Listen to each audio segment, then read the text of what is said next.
Hello everyone and welcome to your horoscope for the week of July the 24th till 30th, 2023. We have quite an important week ahead of us where we do have some important energy shifts, but also the beginning of the week is going to feel important from a certain perspective, and as we progress through the week, as we reach the end of the week, the priorities are also going to be shifting, but the importance and the feeling of immersion is definitely not going to be fading away. Now, just as we begin the week, we are already under Chiron retrograde, where Chiron, the wounded healer of course, went retrograde on the 23rd of July and is going to be retrograding until the 26th of December.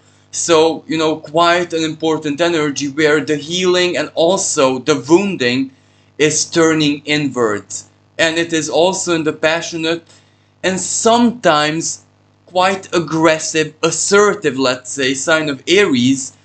So, when it goes retrograde, this is where we have to consider which of our actions, which of our initiatives, which of our, let's say, self-serving attitudes can cause a wound for others, for the collective, and sometimes for the self, because Aries can very many times act like a double-edged blade where it cuts both ways. But as Chiron goes retrograde, we will see the wounding theme of how very important actions, maybe important moments of courage, of initiation, bravery, assertion, why not, are going to be, as I said earlier, cutting both ways, especially collectively on the world stage, because Aries is a very important cardinal initiatory energy. Now, besides this, we are at the beginning of the week under full influence of the fixed Grand Cross. And what is the fixed Grand Cross? Well, it is the nodes of the moon just very recently on the 18th of July have shifted into the Aries and Libra axis. So that's an opposition, but the nodes of the moon always are in perfect opposition with each other. But then Pluto at 29 degrees of Capricorn, recently retrograded back here, is squaring them. It is a T-square. But if this wasn't enough, the Sun very recently, having moved out from the sign of Cancer, also opposes Pluto, which means it is a cardinal Grand Cross. Just that at the very beginning of the week, the Sun is no longer in Cancer, it has moved into the sign of Leo, but it's at 0 degrees, and it will take a little bit of time until it progresses forward. So that means that the cardinal Grand Cross is still operational, just that the Sun is already in Leo. But as I said, only towards the end of the week can we consider that the Sun broke the Grand Cross. And after the Sun breaks the Grand Cross, only the T-square, Pluto, and the nodes of the moon is going to be remaining, but that's quite enough. That's very intense as it is. We don't need the Sun there, but at the very beginning of the week, the Sun holding the opposition and the square, the Grand Cross of course, from Leo is a totally different energy than it was back in Cancer. Because in Cancer it is deeply defensive, first of all. This is where we respond strongly emotionally to stimuli which we perceive as a threat or as a strong challenge. And Cancer's first reaction is defensive, the shell is on. And of course it's not just about the self, it is also about family members, people who we love deeply, people who we feel very defensive for, to defend them, to protect them. But in the sign of Leo, it is quite a different energy because it comes deeply from the heart. And when something is, let's say, crystal clear in the heart, the reaction to it is quite different. It is passionate, it is impulsive, it is also assertive. So, this is where, and also the sun in the sign of Leo, it's all about the self. It is the home of the sun. So the sun is combust, it is very comfortable, it is all that much more likely to express itself. And we must not forget that Mercury, planet of communication, is also in the sign of Leo. So something that we feel deep within our hearts is going to be expressed very, very quickly. Needless to say that Venus, already retrograde, is also in the sign of Leo, along with Black Moon Lilith. So Leo has quite a strong emphasis all throughout this period. Maybe not so much towards the end of the week, because Mercury is going to be leaving the sign of Leo, moving into its ruling sign of Virgo, but I'll speak about this a little bit later on. Let's go back to the beginning of the week, because it's not just the sun having moved into Leo that is very important, and it's going to shape the energy of the fixed grand cross towards a different type of action or a different type of feeling, because sometimes you cannot take action. Pluto, maybe that is for many people the essence of Pluto. You understand the need to, assert or defend, or, North Node in Aries, very, very self-centered, and also the energy of sovereignty. And when I say self-centered, I don't necessarily mean it in a bad way, but it is necessary. Survival, for example. For very many people out there, this North Node having moved into Aries plays out immediately as survival mode, because of financial instability, because of challenges in relationship, challenges at work, challenges with your business, or challenges, with mind, mental health. So very many elements and things can be challenging us. And when we do not just feel, but understand challenges, inner stance sometimes, then the first reaction is, of course, this self-centered survival mode, regardless if it's internal or external. But this is the kind of energy that we have playing out. But, as I mentioned, Venus retrograde right now at 28 degrees of Leo. That also means that this Venus trines the North Node.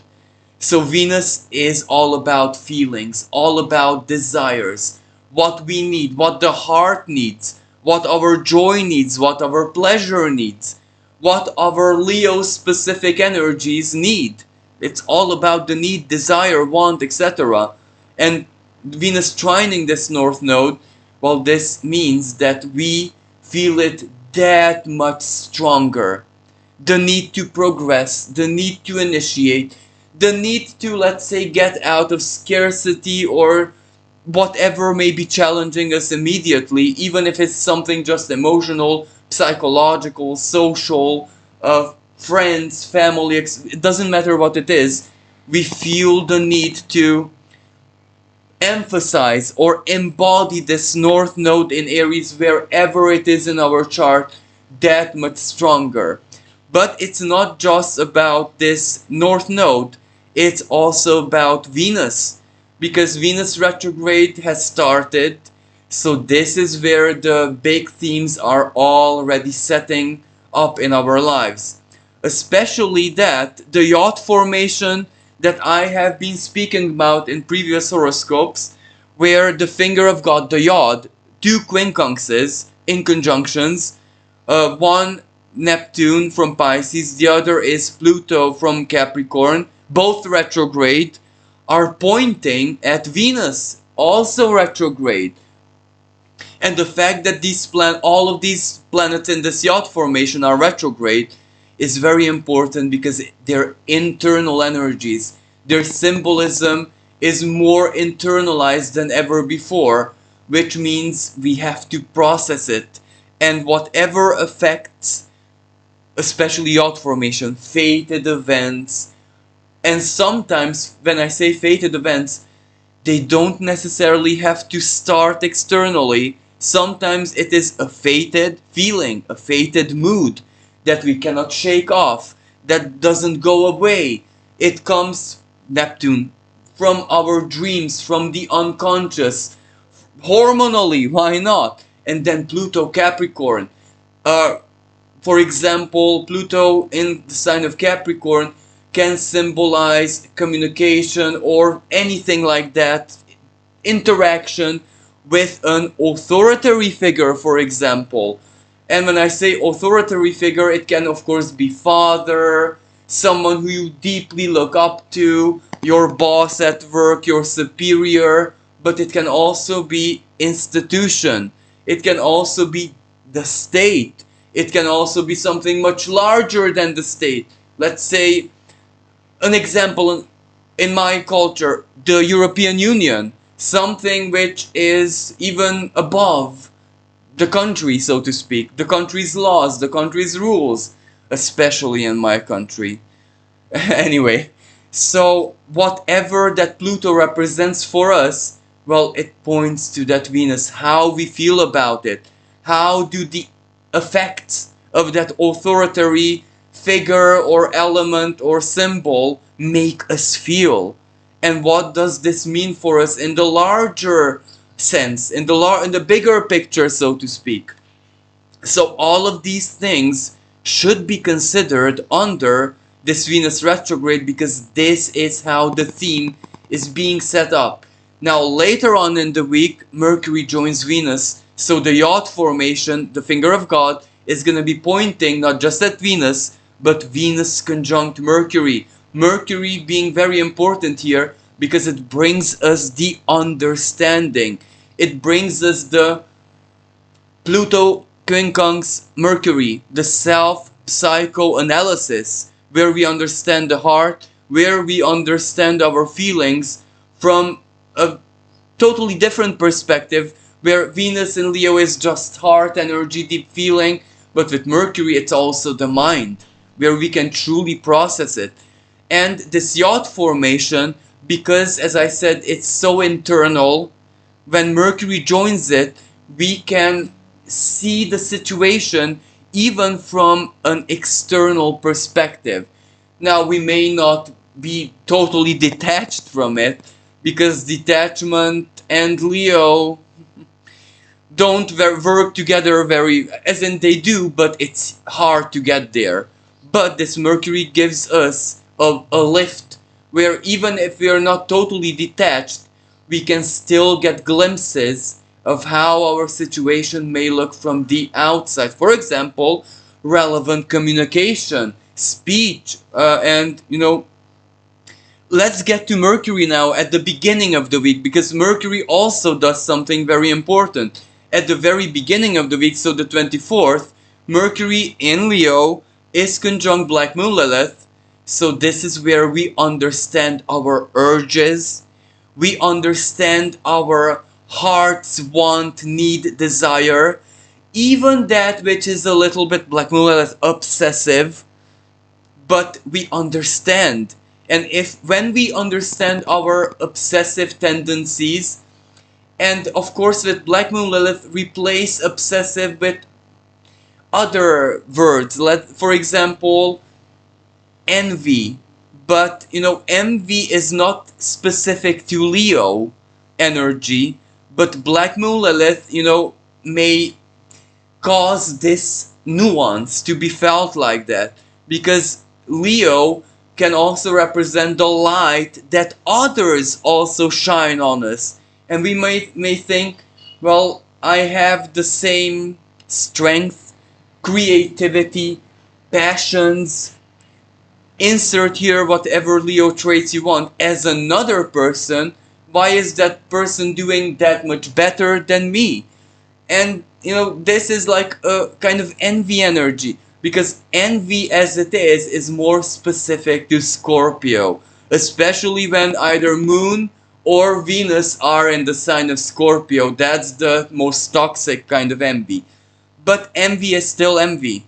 So what I want to say here is that Mercury makes us understand. makes us process it. And it is squaring both Black Moon Lilith and Mercury Uranus. Now Uranus is Mercury's higher octave. Uranus is in the sign of Taurus at 22 degrees. Mercury by this time I do believe is at 23 or 24, but it's still an operational square. And why is this very important? It is important because Uranus brings the awareness. Uranus is not retrograde yet, so it is quite an external energy. It brings a certain kind of different understanding, an understanding which is more rooted, especially Uranus and Taurus, in physical reality. It's a kind of reality check, which is surprising, which is maybe unexpected, which might even come as a result of a Mercury retrograde type of episode. It's not Mercury retrograde, of course, but it may feel like, act like a Mercury retrograde, because when Mercury squares Uranus, that can very many times play out as a breakdown of technology, unexpected delays, especially in travels, car breaking down. Like another example how this played out very recently in my country, because this Mercury square Uranus is already operational. There was huge storms. Uranus is so very specific to storms, especially in Taurus, because the storm, as how you say it ripped out trees from their roots and they fell onto the railroad. So workers had to go and clear the trees, etc., etc., the debris, so to speak, and that caused very, very huge train delays. And people were stuck at train stations, but in my country it's not really a few hours, it's a day plus. And you can imagine the huge inconvenience those people might have felt. But what can you do under that inconvenience, the energy of the square? Well, the square does give you options. It's not just something that happens and that's it. You can either rage, Black Moon, Lilith, and Mercury in the sign of Leo. That can be very, very rage. Why? Because Black Moon, Lilith is our inner animal, the primordial self, so to speak, the deeper instinct, which sometimes cannot really be stopped. Mercury, it comes out through words. Swear words, curse words, or complaining. A lot of complaining. And of course it hit the news. People complained to the reporters. But we can also take that time, because it makes us feel, stuck, to contemplate. What does this mean for me? Not necessarily the storm, but for example the holiday, the travel. Why am I traveling? Why is this important to me? What were my goals at this travel? And it makes us think, and sometimes that gives us the pause that we need to come up with certain bigger epiphanies, to understand ourselves, to understand our needs. Like for example, it is an accident, but what we realize under the time out is what our job means for us, why we feel the need for the holiday urgently, because it tired us, and the tiredness means maybe our work, maybe our career, maybe the company, maybe Pluto, the boss, is abusing us. So you can imagine how these incidents that this Uranus square Mercury, Black Moon Lilith of course as well, may conjure up, can truly lead us to something much deeper. And this is where the Venus retrograde, and as I said, that towards the end of the week, that Mercury meets Venus. So we already reevaluated our job, how, in which degree does it serve us, how does it make us happy or unhappy, because Venus retrograde, especially in Leo, can represent strong honesty when we're really unhappy, when something, someone, a situation or ourselves, our own inner sun, for example, makes us unhappy, that's the moment of truth. And that is also very specific to the Uranus and Mercury square, because that is a moment of deep truth that we cannot ignore. Now, of course, this can play out in a myriad of ways. Unexpected expenses, a small scale financial breakdown, or another example, personal example, how it affected me. Like this Friday, I really worked hard to film a pick a card reading, and I really wanted to make it professional, candles, incense, magic objects, fancy decks of cards, and I've done it, but there was no sound. Again, a Mercury specific episode when Mercury is aggressed, when Mercury is very uncomfortable. It expressed itself in Leo, but I was the only one who could understand the pick a card and what went through, because for everyone else it would have just been pictures, images, moving images. So this is one way how it affected the technology breakdown, so to speak, but it made me truly think that, Uranus is in the financial sign of Taurus. And for me personally, it's also the second house, that, talent, the spirit being present, the spirit inspiring creativity is not enough for a YouTube video. You do need money for technology, camera.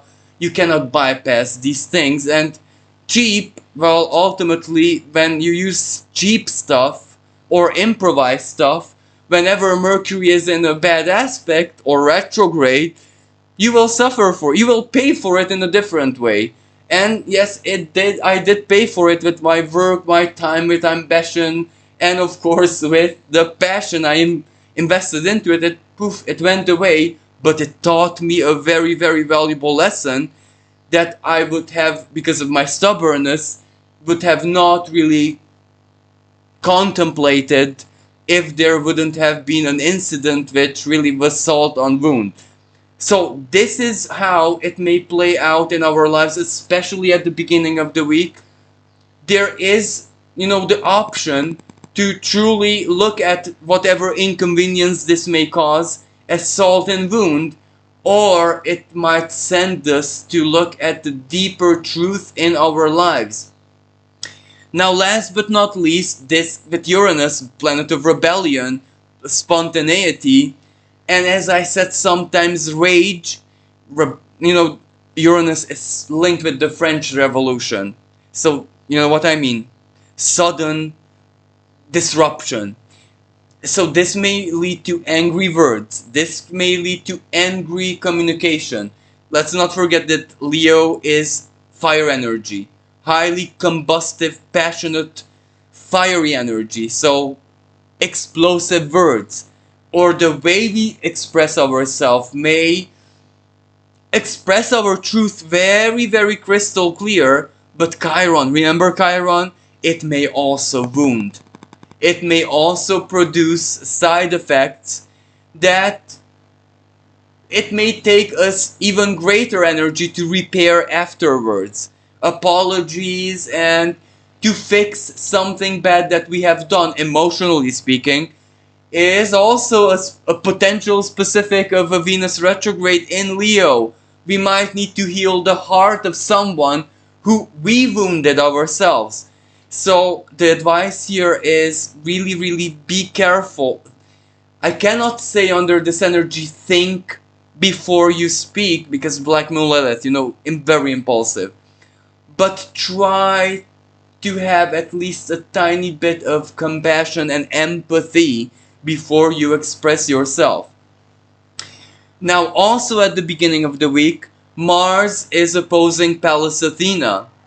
I'm so sorry. Mars is conjunct Pallas Athena, and this is in Virgo. And that automatically means that they are opposing Saturn in the sign of Pisces. This is frustration. This is when our plans, our tactics, how we envisage things, because Mars and Virgo control. We want control, but it's in a way a kind of justified control because we put in the effort, we put in the work, we put in the meticulosity, we put in the sacrifice. But because it's an opposing Saturn, sometimes it doesn't pay off. Sometimes my personal example with the pick a card reading, it doesn't matter what you put into it. Sometimes the tactics, the plan, even if it was safe and sound, just doesn't work. Pisces and Saturn is a very fated energy. Sometimes fate just says, no, not this time. And why? Sometimes Saturn in Pisces does require rest, pause, stillness. And it doesn't really matter if the stillness is inopportune. It doesn't really make sense. Why? Because you're full of inspiration, you're full of ideas, you're full of action. But if that Saturn in a karmic way says, no, pause, it doesn't matter what you do. It doesn't matter what you have in your life. Pause is pause. Well, then, this opposition can represent episodes of my own example, similar. So this can lead to strong frustration, but this can also lead to deep wisdom, because Pallas Athena is goddess of wisdom. And her and Mars do have very similar sides. When tactics don't work, sheer force will. But when Saturn stops the sheer force as well, both the tactics, both the planning, both the control and the sheer force, you just cannot break through, then you have no choice but to take the pause, to take the rest, and either contemplate or allow your unconscious to clear, from the rage, from the frustration, from the feeling of powerlessness. And powerlessness can also be the theme here. Pluto squaring the nodes of the moon, freshly moved into Aries Libra axis. Pluto squaring the south node in Libra, you just can't break away from the contract, relationship, partnership, alliance, or all those people who make you feel in a certain way, negative of course. You see the necessity, you so want to break free, but you cannot yet. Or the North Node in Aries, you so know what the right thing to do is. You have the plan, you have the courage, you have the initiative, but something says you cannot do it yet. So you see, this is one way how this Pluto square can really, really stir up the waters.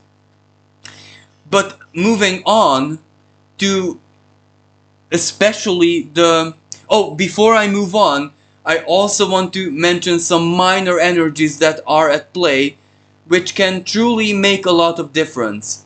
First of all, Orcus. Orcus is what they call in astrology the anti-Pluto. Why is it the anti-Pluto? Well, physically speaking, astronomically speaking, it is so very similar to Pluto. Similar size and similar system, because Pluto is also a system. Pluto Charon. This is Orcus 1. So their main moon is half the size of the planetoid, and they're tidally locked to one another, so astronomically speaking. But if Pluto triggers corruption, Pluto is meant to destroy everything that is impure, everything that is corrupt, everything that is against the divine design, the divine laws. Orcus, on the other hand, wants to reform it, reshape it. It wants to correct it, if nothing else, create something in the place which was destroyed. Pluto destroys, but Orcus can also replace that which was destroyed with something, of course, either similar but respecting the divine laws or whatever, or even better. So why is this important? Because Orcus trines Jupiter, an Earth trine. And both Orcus and Jupiter have so much to do with promises. if you make a promise, you have to keep it. Sometimes the promise is from spirit. Sometimes the promise is from divine planes. Sometimes the promise is from institutions, from other people. But when I say other people, this is more like collectively. Or if from a certain person, well, Jupiter, it can have legally binding effects.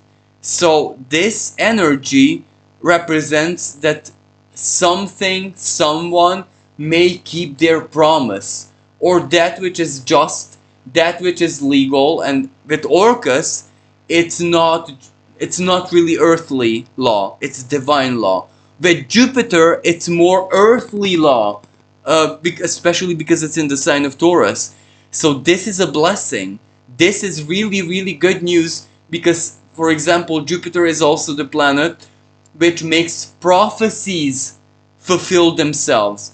Now, of course, Jupiter is powerless without Saturn, because ultimately it is Saturn who decides what can manifest and what can simply not. But, we must not forget that Saturn is traversing the path Jupiter already traversed a few months or a year ago. Because Jupiter was recently in the sign of Pisces in 2021, 2022, if I'm not mistaken. So Saturn is just following up Jupiter's path. So it is actually deciding what can manifest and what cannot. So this trine is very, very positive for manifestation. Promises you make to yourself, this is where you are helped, encouraged, or you get the resources, you get the help, you get the energy, you get whatever it is that you need, Taurus, the needs, in order to fulfill the promise to yourself. Or this can be divine promise, promise from spirit, promise from other people, and ultimately in the big picture, it can be an aspect of justice when divine justice helps you out one way or another. And then another positive energy, Vesta, goddess of the sacred flame, especially in Rome, and also the protector of the home and household, etc., etc., holds a trine on the 24th with the moon in Libra, Vesta being in the sign of Gemini, moon in the sign of Libra. This can mean you're not alone. There is always someone out there who can help you, an ally, a friend, a supporter, a superhero in disguise. You might not really need to know exactly the specifics of the person, but there is help out there. You are never truly alone. And especially with Vesta was one of the goddesses who was truly highly respected, so much so that she was very, very, very rarely depicted in human form. She was mostly depicted as something that has to do with fire, flame, plasma.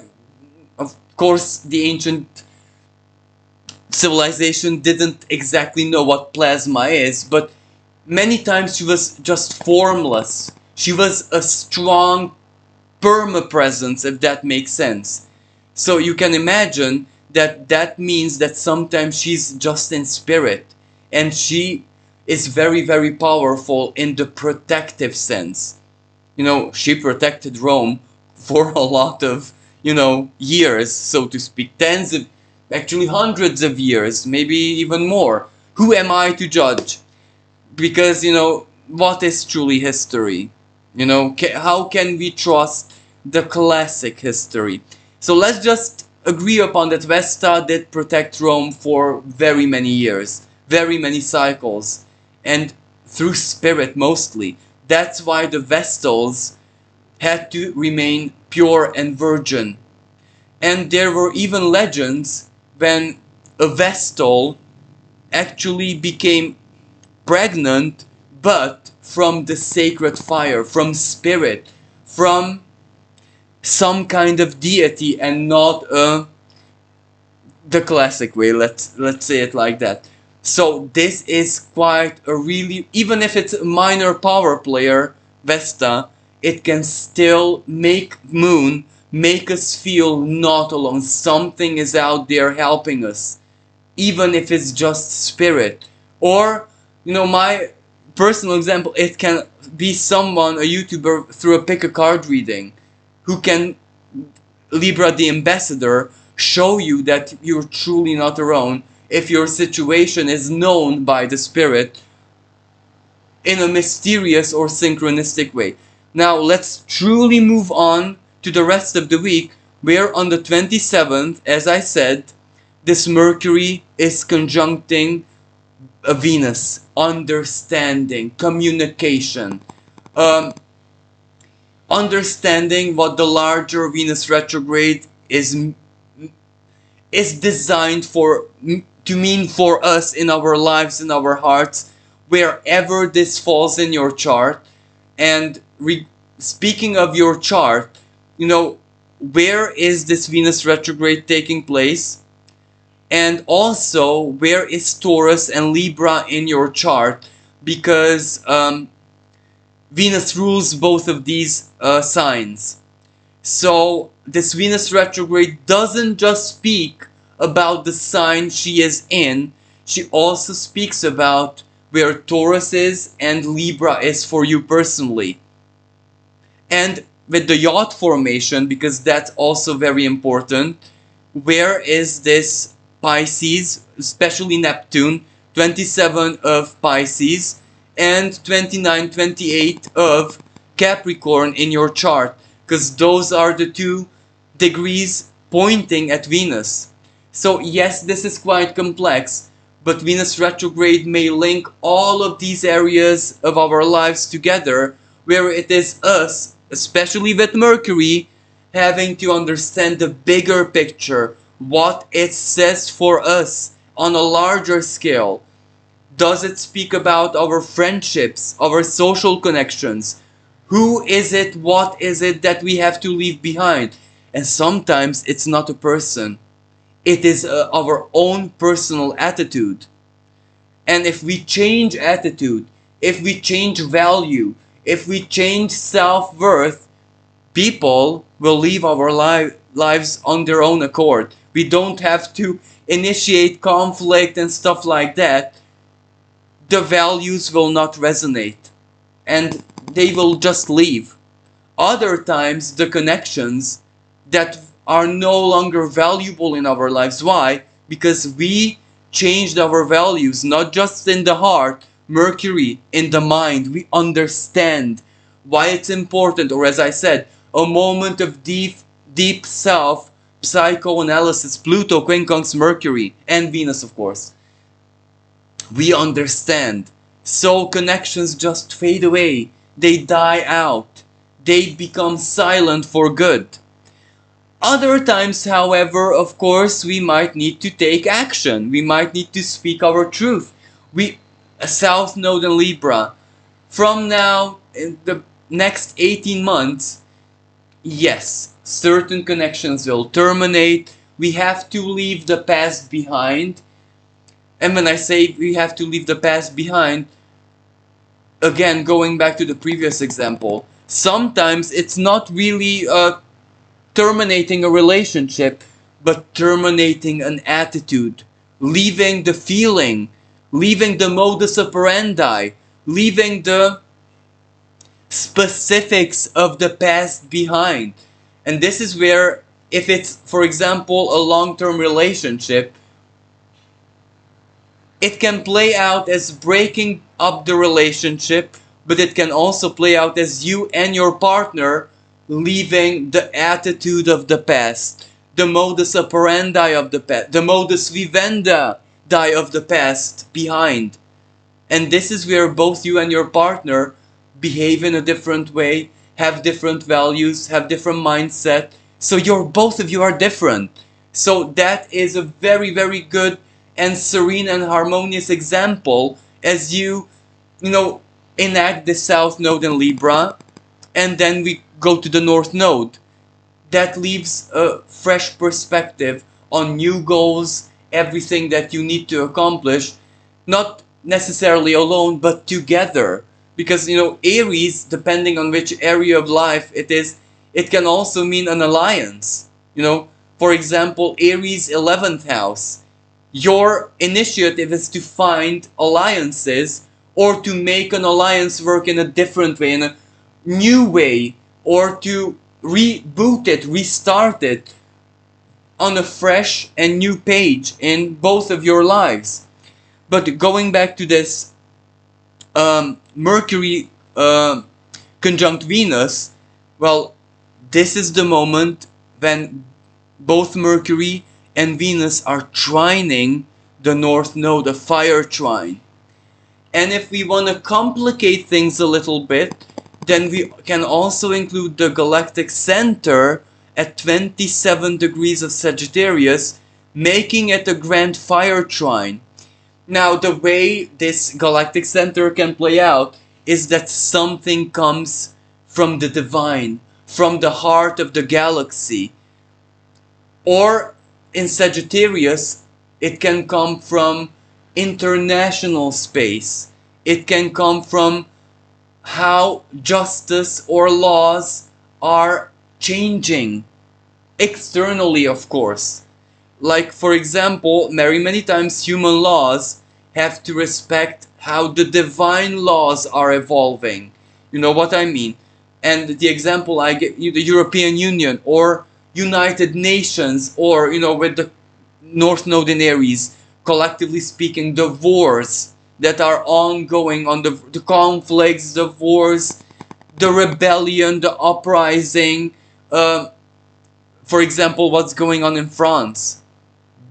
France, it has been on fire both literally and symbolically for quite some months, if not years.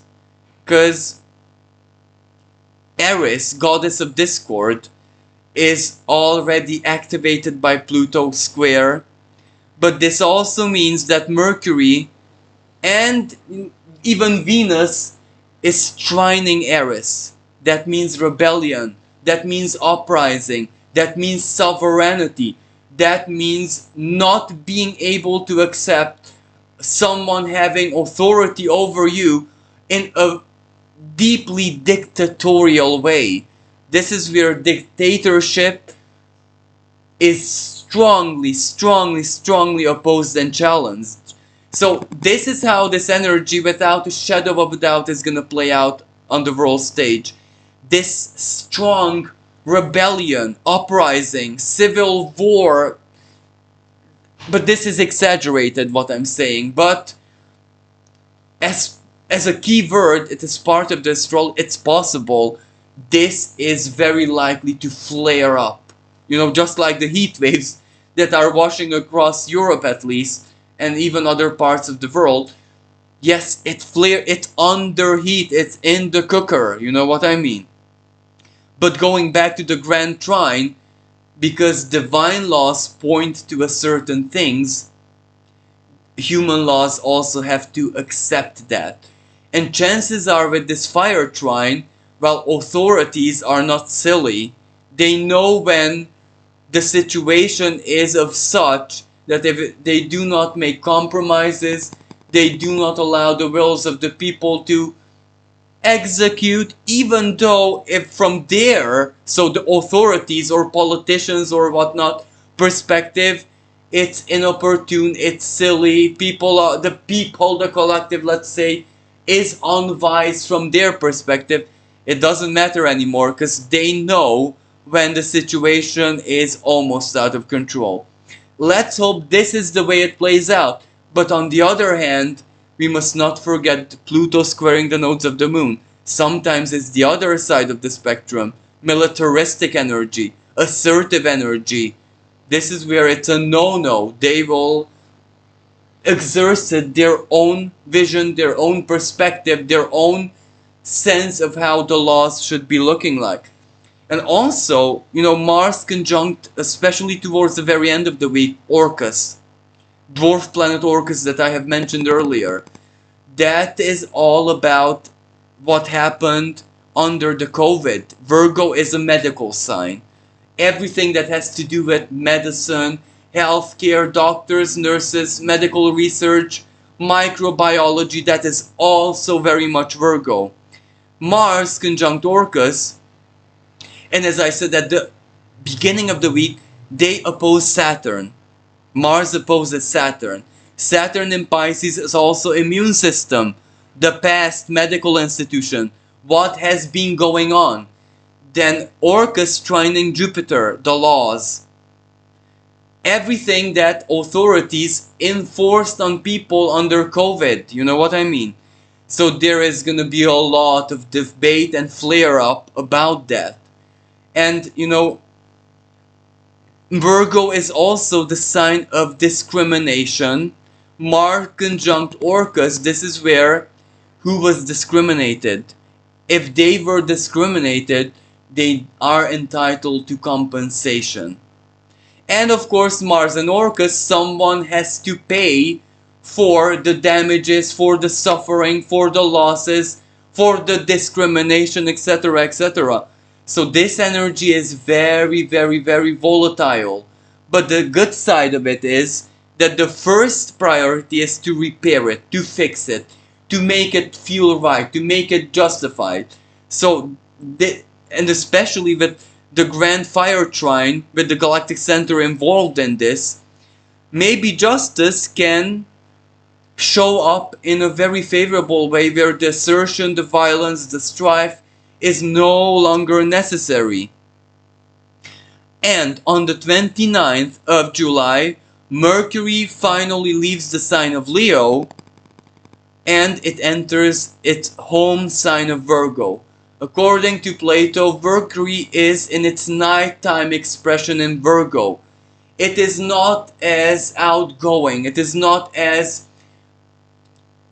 external communication oriented as Gemini. It is not the friendly actor, not the diplomat, etc., etc. It is more like the sheer intelligence, the problem solver, internal communication, everything that has to do with HR, for example, but where we solve people's problems. We recruit meticulously based on specialization, mastery, skill, talent. On Gemini, it is more like, you know, what they show us. It is more like about the show. It is more like about the attitude, the feeling, what kind of personality does XYZ have. Mercury in Virgo is more like their skills, what they can bring to the table work-wise, skill-wise, how are they a highly powerful specialist in what they do. So this is actually a good energy because this is where the nitty-gritty, this is the fine details, this is the problem solving where our intelligence helps us. But I must mention, this is where Mercury also is going to go retrograde later on in Virgo.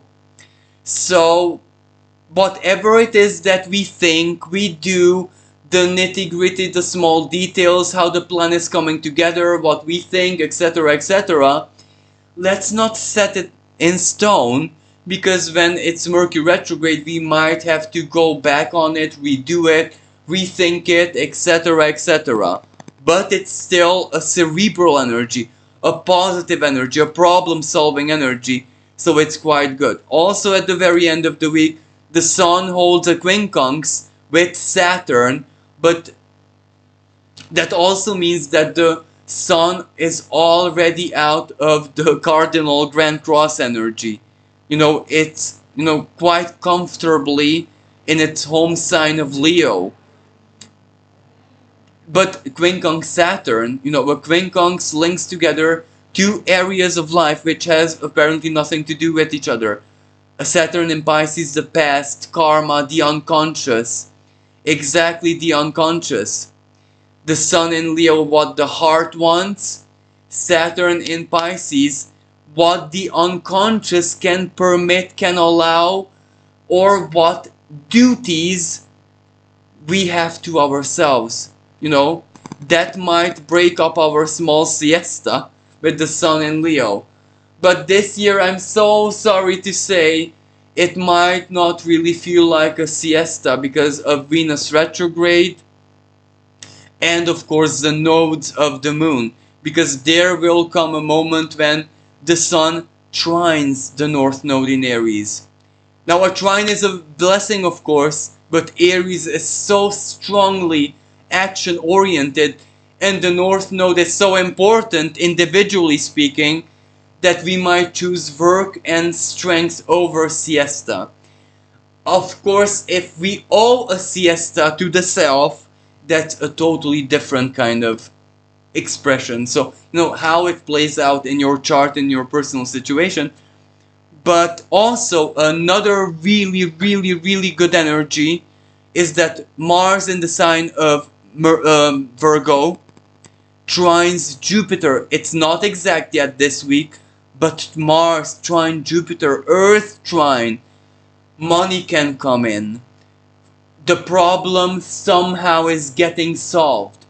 This is also when whatever Mars opposing Saturn might have blocked us, this time with the Jupiter trine, finally it's the green light to go forward, finally gratification, finally we can move on, move forward, execute everything Virgo life. Finally the time has come for this. So the end of the week can have very, very beautiful surprises of completion, of having finally what we need, help coming in, our plans working out, or our plans that were stopped by Saturn, remember at the beginning of the week, maybe they were stopped because this is even better than we could have planned. You know what I mean? Opportunities coming up in our lives where it's so much better than the opportunity we wanted to pursue or we wanted to create for ourselves. So, and it is a really good financial energy. Of course, at Mars it needs work and it needs diligence, in a sense that we do need to be in awareness, because not just Mars is here but Mercury as well, and Mercury and Virgo needs awareness. It needs, for us to be grounded, earth sign. It needs for us to be in physical reality, to process physical reality as such, to have our heads out from the clouds. But, and that's also the Sun quincunx Saturn. We need to have our heart out of the clouds. But the good side is Jupiter brings the faith. Having faith, having trust in the self, or whatever, has to do with faith, belief, sense of justice, sense of self-worth, we deserve it, etc., etc. That doesn't have to be a cloudy energy. That doesn't have to be an illusion. That can be actually quite down to earth. Because if physical reality points to the fact that, well, we deserve it, we are worth it, the shampoo advert, you're so worth it, But if it's true, if it's rooted in Taurian elements, then of course it is something positive, it's something beautiful, and it is something worth pursuing. So thank you so very much for listening. I do hope that this was helpful. If you'd like to support my channel, please like and subscribe and share this video, because it will help me immensely. And if you want to support me, you can donate on the PayPal link in the description below. Thank you again. Until next time, bye for now.